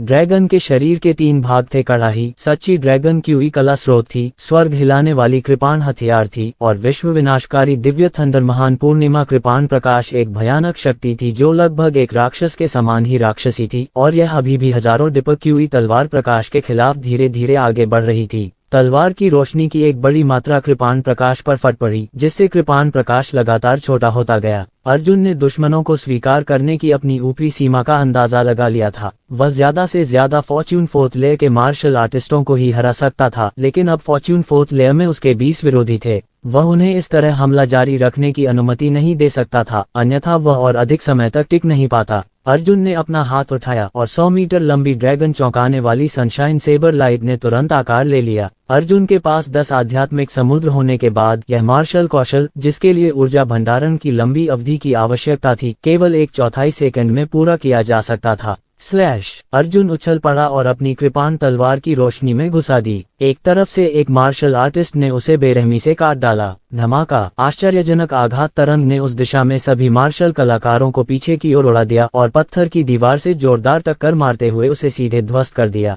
दूसरी दिशाओं से आए मार्शल कलाकारों ने अर्जुन पर और भी अधिक उग्र हमला बोल दिया। Dragon spirit steel! अर्जुन का शरीर कांप उठा और ड्रैगन स्पिरिट स्टील शील्ड अचानक प्रकट हुई। गड़गड़ाहट गड़गड़ाहट गड़गड़ाहट! अनगिनत एस्ट्रल क्यू तलवार किरणों ने क्यू शील्ड पर प्रहार किया, जिससे क्यू शील्ड तुरंत नष्ट हो गई। अर्जुन ने मुंह भर खून थूका और बाहर उड़ गया। हालांकि इतने सारे दुश्मनों का सामना करते हुए वह 1 सेकंड भी बर्बाद करने को तैयार नहीं था। यहाँ तक कि जब वह क्षैतिज रूप से उड़ रहा था, तब भी उसने एक मार्शल कलाकार का कॉलर पकड़ लिया और विशाल कृपाण को मार्शल कलाकार की कमर की ओर मार गिराया। 14 मीटर की कृपाण रोशनी अब उसे नजदीक से वार करने की अनुमति नहीं दे सकती थी, इसलिए वह केवल काट काट कर ही वार कर सकता था। युद्ध कलाकार का राज्य बहुत ऊंचा था। उसने अपने को संकट में देखकर जोर से अपनी हथेली जमीन पर पटकी। बादलों का समुद्र असीम है।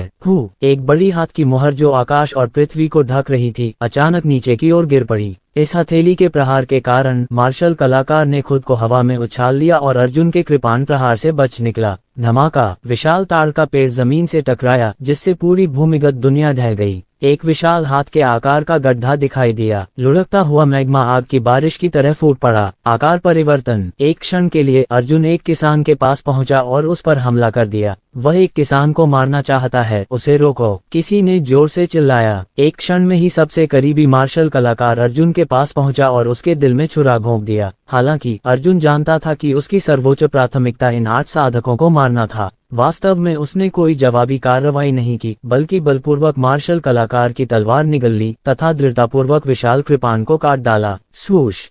जब कृपाण उतरा तो गुड फॉर्चून प्रथम परत साधक को अर्जुन ने सीधे 2 भागों में विभाजित कर दिया। मार्शल कलाकार की तेज तलवार भी अर्जुन की छाती में घुस गई। सौभाग्य से अर्जुन का शरीर कांप उठा और तेज तलवार लगभग उसके दिल को छेदती हुई निकल गई, लेकिन घातक नहीं हुई। अर्जुन ने खांसते हुए मुंह से खून निकाला और दूसरे साधक की ओर दौड़ा। Bang bang! इस समय 1 दर्जन से अधिक जंजीरें टूट चुकी थीं। अच्छा नहीं, अच्छा नहीं, अच्छा नहीं! अर्जुन दूसरे साधक की ओर ऐसे दौड़ा जैसे वह पागल हो। 8 आंखों वाला स्वर्ग निगलने वाला अजगर प्रकट होने वाला था। ये वस्तु अमर थी और लाखों वर्षों तक जीवित रही थी। यद्यपि ये लंबे समय से सीलबंद था और इसका क्षेत्र निश्चित रूप से आगे नहीं बढ़ेगा बल्कि पीछे हट जाएगा जब तक ये बाहर निकलने के लिए संघर्ष करता रहेगा। ये निश्चित रूप से एक दिन अपनी पूरी ताकत हासिल कर लेगा। उसे मार डालो। सभी लोग एक साथ चिल्लाए और लाल आंखों से अर्जुन का पीछा करने लगे। वे दोनों बहुत तेज थे और अर्जुन पर बाईं और दाईं ओर से हमला कर रहे थे। अर्जुन ने अपनी कृपाण उठाई और दूसरे साधक पर हमला किया। दोनों योद्धाओं की आंखें ठंडी पड़ गईं। वे अर्जुन की जानलेवा युद्ध शैली देख चुके थे। वे अच्छी तरह जानते थे कि अगर वे अर्जुन को तलवार भी दे दें तो भी वे उसे दूसरे साधक को मारने से नहीं रोक पाएंगे। वे दोनों बाएं और दाएं में बढ़ गए। उन्होंने अर्जुन का हाथ पकड़ लिया और एक साथ आकाश की ओर दौड़ पड़े। धमाका! वे तीनों तुरंत भूमिगत दुनिया के गुंबद से टकरा गए और जमीन तोड़कर बाहर आ गए। अध्याय 1199 धमाका! स्वर्गीय अग्निद्वीप पर कहीं अचानक जमीन फट गई। मलबे के अनगिनत टुकड़े आसमान में उछल पड़े और 3 आकृतियां आसमान में उड़ गईं। भूमिगत गुफा से मैग्मा का छिड़काव आकाश में हुआ, जिससे विशाल क्षेत्र में आग की वर्षा होने लगी। अर्जुन के ब्लेड ने दोनों को पीछे धकेल दिया। उसने अपनी कमर घुमाई और हाथ हिलाया, जिससे उसके पीछे का आभामंडल फट गया। एक जोरदार धमाके के साथ उसका पूरा शरीर एक बार फिर जमीन पर गिर पड़ा। दबंग आभा ने अर्जुन को प्रकाश की किरण में बदल दिया। उसका पूरा शरीर आकाश से धरती पर टकराया और भूमिगत दुनिया में 2 बार भयंकर रूप से टकराया। ये टक्कर अत्यंत विस्मयकारी और शानदार कही जा सकती है। पृथ्वी ऐसी थी जैसे कोई उल्कापिंड शांत जल सतह पर टूट गया हो। उसी क्षण 20 किलोमीटर के दायरे में जमीन परतों में फट गई, जिससे पूरी जमीन ऊपर तैरने लगी। जमीन की दरारों में तेज रोशनी टिमटिमा रही थी। जहां अर्जुन गिरा था वहां से पानी की तरह की लहरें उठी, जिससे तैरती हुई जमीन जोर से हिलने लगी। इसके तुरंत बाद दूसरे वलय की तरंगे भी फैल गईं। उसके बाद तीसरे वलय और चौथे वलय की तरंगे भी फैल गईं। 20 ली के भीतर की जमीन आखिरकार अर्जुन के हमले से चकनाचूर हो गई। पूरी जमीन 20 ली के प्रकाश स्तंभ में बदल गई और आसमान में उड़ गई। इसने स्वर्गीय अग्निद्वीप के ऊपर राक्षसी आभा में एक विशाल अंतराल को भेद दिया था। अर्जुन को नहीं पता था कि उसने स्काईफायर द्वीप को किस तरह का आघात पहुंचाया है और वह इस पर कोई ध्यान देने के मूड में नहीं था। वह वापस लौटा और दूसरे किसान की ओर बढ़ना जारी रखा। 5 मार्शल कलाकारों ने अर्जुन को घेर लिया और एक साथ उसकी ओर भयंकर तलवारें फेंकी। उनका इरादा उसे एक ही तलवार के वार से काट डालने का था। अर्जुन ने अपने घोड़े पर वार किया और महान पूर्णिमा कृपाण प्रकाश फेंका। उसने कुछ समय के लिए सभी हमलों का प्रतिरोध करने के लिए कृपाण प्रकाश का इस्तेमाल किया। उसने अपना पैर उठाया और साधक की पीठ पर जोर से लात मारी। इस किक ने ड्रैगन के शरीर के तीनों हिस्सों की मारक क्षमता को खोल दिया। भूमिगत दुनिया में वास्तव में एक ड्रैगन की दहाड़ सुनाई दी। दूसरे साधक को तो अर्जुन ने लात मारकर मांस के घोल में बदल दिया। खून, टूटी हड्डियां और मसला हुआ मांस बीच में 8 आंखों वाले स्वर्ग निगलने वाले अजगर पर बिखर गया। 5 मार्शल आर्ट कलाकार चौंक गए। वे उछल पड़े, कृपाण की रोशनी का दबाव टाला, आगे की ओर मुड़े और अपनी तीखी तलवारों से अर्जुन पर वार किया। 9 शुद्धताओं वाली ब्रह्मांड तकनीक पहले ही उस स्थिति में पहुंच चुकी थी जहां उसकी सारी मारक क्षमता समाप्त हो चुकी थी। अर्जुन के लिए यह बेहद चौंकाने वाला था, क्योंकि वह अपनी चोटों से उबर रहा था। तलवार के वार से उसके घाव बहुत पहले ही ठीक हो चुके थे। पुपू 5 तलवारें एक ही समय में वह अर्जुन के पेट में घुस गईं। 5 तीखी तलवारें अर्जुन के पेट में गोलाकार रूप से घुस गईं और तलवार की खून से सनी नोक 5 अलग अलग दिशाओं से बाहर निकली। ऐसे में अर्जुन ने जोर से अपना हाथ हिलाया और वार किया। एक साथ 5 लोगों पर वार। 5 good fortune 4th layer martial कलाकारों को बिना किसी सावधानी के कमर पर वार किया गया और वे सभी अविश्वसनीय भावों के साथ मर गए।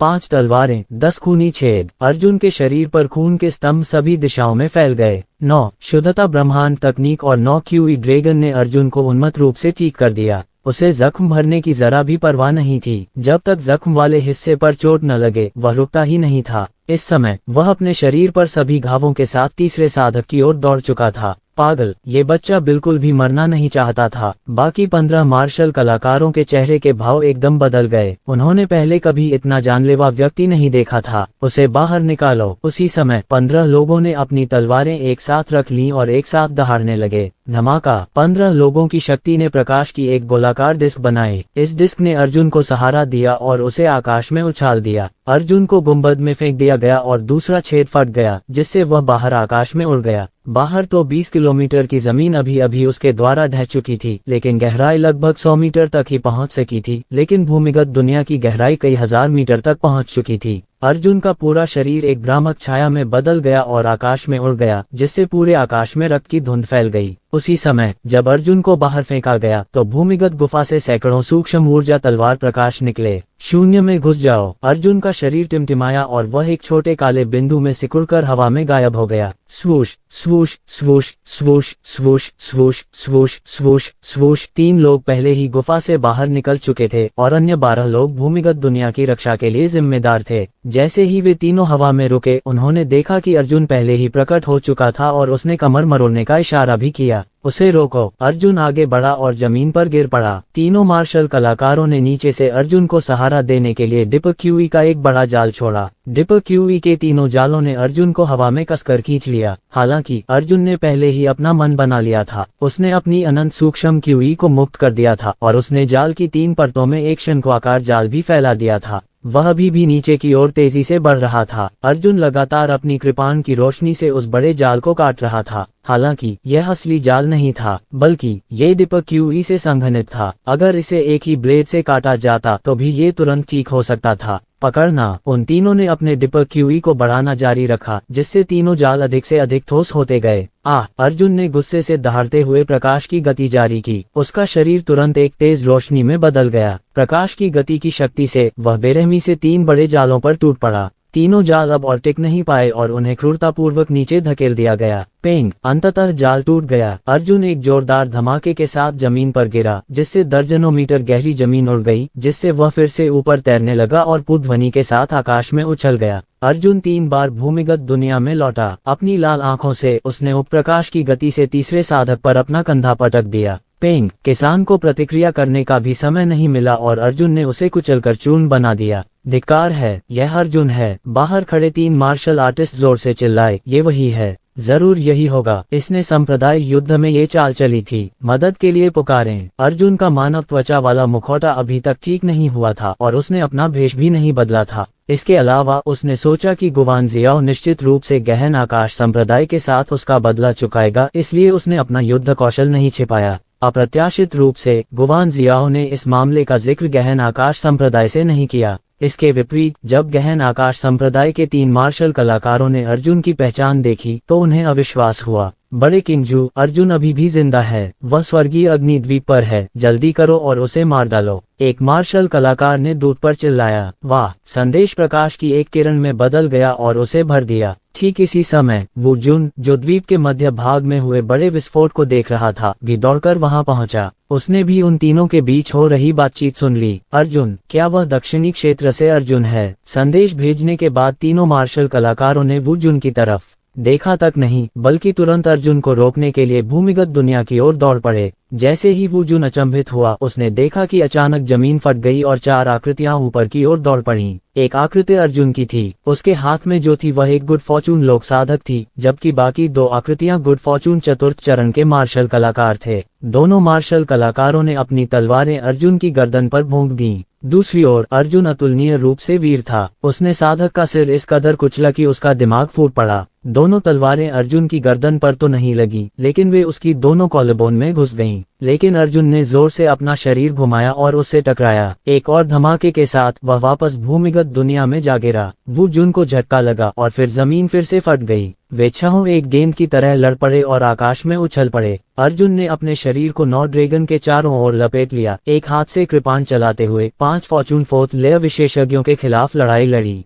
आकाश में ब्लेड, तलवारें और छायाएं लगातार चीखती रहीं, साथ ही ड्रैगन की दहाड़ भी गूंजती रही। वू जुन को बहुत धक्का लगा। ये लोग जमीन से आसमान तक और फिर जमीन पर वापस लड़े। उन्होंने पूरी ताकत से लड़ाई लड़ी। ये दृश्य ऐसा था जैसा वू जुन ने कभी सपने में भी नहीं देखा था। अध्याय 1200। इतना तीव्र युद्ध वू जुन की समझ से परे था। हालांकि एक रिश्ती हुई तलवार की रोशनी को अपनी ओर आते देख वू जुन ने जल्दी से प्रतिरोध करने के लिए अपनी पूरी ताकत लगा दी। उन्होंने एस्ट्रल क्यू शील्ड को संघनित करने के लिए अपनी पूरी ताकत से लड़ाई लड़ी और अपने भाले से तलवार की रोशनी पर सैकड़ों बार वार किया। विस्फोटों की आवाज के साथ वू जुन की पसलियां अभी भी इस तलवार की रोशनी से टूट गईं और उसने खून का एक और कौर थूक दिया। यहाँ तक कि उसकी एस्ट्रल क्यू शील्ड भी चकनाचूर हो गई और उसके हाथ में भाला भी 3 टुकड़ों में टूट गया। वू जुन का चेहरा सदमे से भर गया। ये तो एक साधारण तलवार की चमक थी और जब यह उड़ी तो अर्जुन पर नहीं लगी, बस इस तलवार की रोशनी ने वू जुन को लगभग मौत के घाट उतार दिया। वह कल्पना भी नहीं कर सकता था कि अर्जुन किस भयावह स्थिति का सामना कर रहा होगा। अर्जुन जिस युद्ध चक्र में था वहां इतनी तेज तलवार की रोशनी हर सेकंड सैकड़ों बेतरतीब गोलियां दाग सकती थी। वह तो बस एक heavens cry not down martial artist है। वू जुन ने उसके बाल पकड़े और डर के मारे बोला, ऐसा कैसे हो सकता है?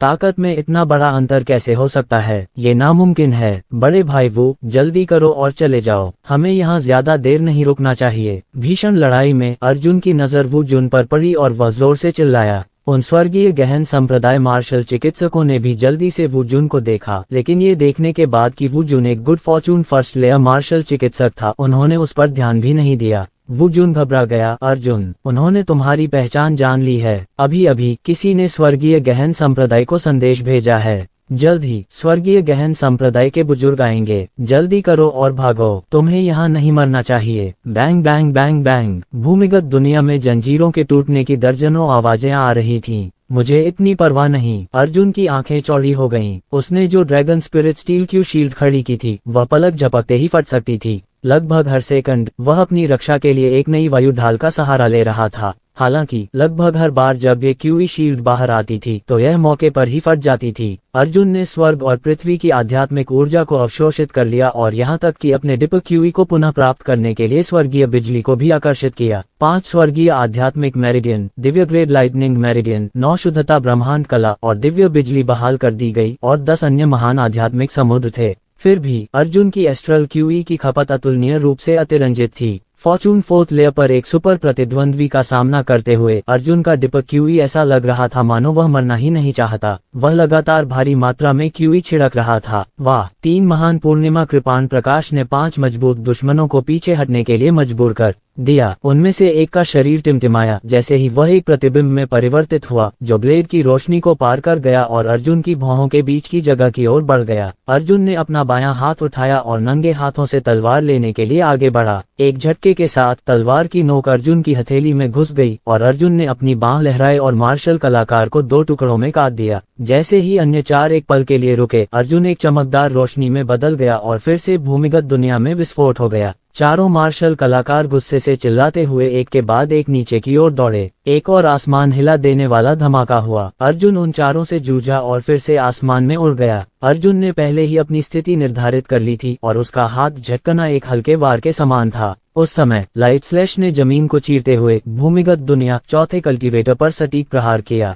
चौथा किसान भी मारा गया। 4 योद्धाओं ने अर्जुन को घेर लिया। एक योद्धा के हाथ में तलवार टूट गई। उसने पीछे से अर्जुन की कमर पकड़ ली और चिल्लाया, इसे मार डालो। ये देखकर अन्य 3 मार्शल कलाकार तुरंत अर्जुन की ओर दौड़े। अर्जुन तो और भी निर्दयी था। उसने कृपाण को अपने पिछले हाथ से पकड़ा था, जिससे कृपाण की विशाल बत्ती तुरंत छोटी हो गई और उसने उसे अपने पेट में घुसा दिया। इस ब्लेड ने न केवल अर्जुन को छेद दिया बल्कि उसके पीछे खड़े मार्शल कलाकार की छाती को भी छेद दिया। मार्शल कलाकार ने एक धीमी सी सिसकारी भरी और सीधे जमीन पर गिर पड़ा। 3 मार्शल कलाकार आगे बढ़े। उनकी तेज तलवारें एक साथ वार कर रही थीं। पेट में धंसी विशाल कृपाण को देखकर अर्जुन को दुश्मन से निपटने के लिए उसे निकालने का समय ही नहीं मिला। उसने दोनों पैरों से 2 तलवारें तोड़ दी और तीसरी तलवार को काट लिया। अपनी कृपाण निकालते हुए, अपनी बांह घुमाते हुए कृपाण की परछाई जैसे ही अर्जुन के पेट से लाल रक्त निकला। अर्जुन की कृपाण से 3 फॉर्चून 4th स्टेज मार्शल कलाकारों के सिर काट दिए गए। 4 और लोगों को मार डालो। भयंकर युद्ध के दौरान अर्जुन द्वारा 20 फॉर्चून 4th स्टेज मार्शल कलाकारों का पहले ही सिर काट दिया गया था। Bang bang bang bang bang. जमीन के नीचे जंजीरों के टूटने की आवाज लगातार सुनाई देती थी। अरे! अर्जुन का पूरा शरीर खून से लथपथ हो गया था। वह जोर जोर से हाँफ रहा था और उसका चेहरा और भी गहरा हो गया था। अब तक 8 आंखों वाले स्वर्ग निगलने वाले अजगर द्वारा 999 जंजीरें तोड़ी जा चुकी थीं। इन सभी जंजीरों का एक सीलबंद प्रभाव था। जितनी ज्यादा जंजीरें टूटती, बाकी जंजीरें उतनी ही कमजोर होती और उन्हें तोड़ना उतना ही आसान होता।